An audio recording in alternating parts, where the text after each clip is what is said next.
So for my econ project, I did mine on price controls, and my name is David Reith. So for an introduction, I just wanted to use the Webster's Dictionary definition of what price controls is, and then I'll go into more detail about what it is. The definition is a government regulation establishing a maximum price to be charged for specified goods and services, especially during periods of war or inflation. And during the conversation, I'll be talking about inflation and sometimes about war. So some famous examples, of course, is during the early 2000s, the California electricity crisis that happened, where they price controlled the electricity, which caused rolling blackouts.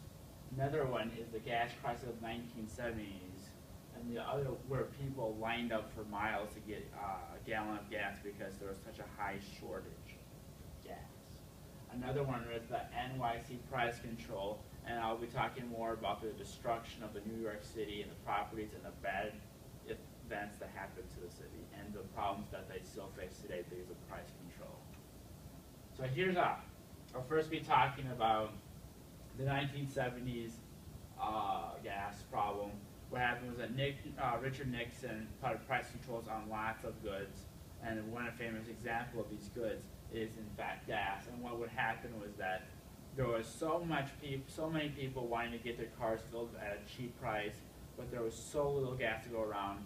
And what happened was that the people missed out on a whole lot of opportunity costs while they were waiting in line.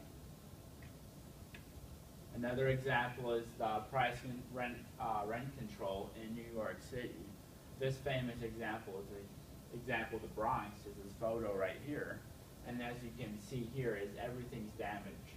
A big problem that price control does is that the producer of the goods will just cheapen his expenses. So he'll put less and less of his cost into the system.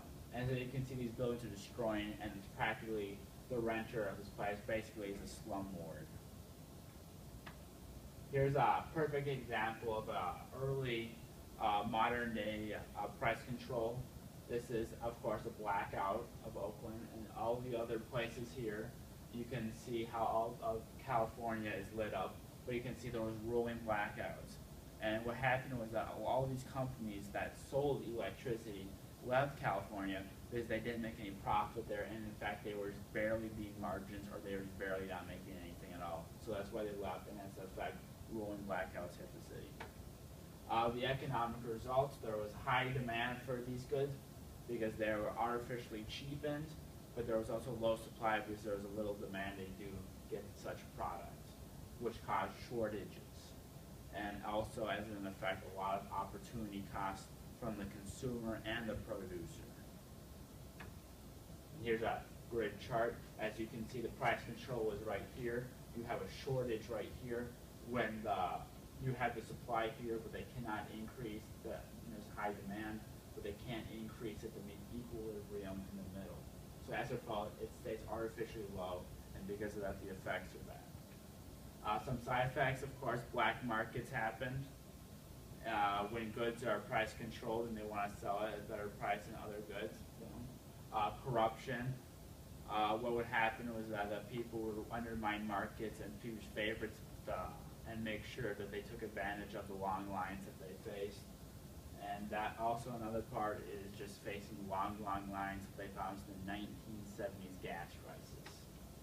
And here's just a great graph showing that.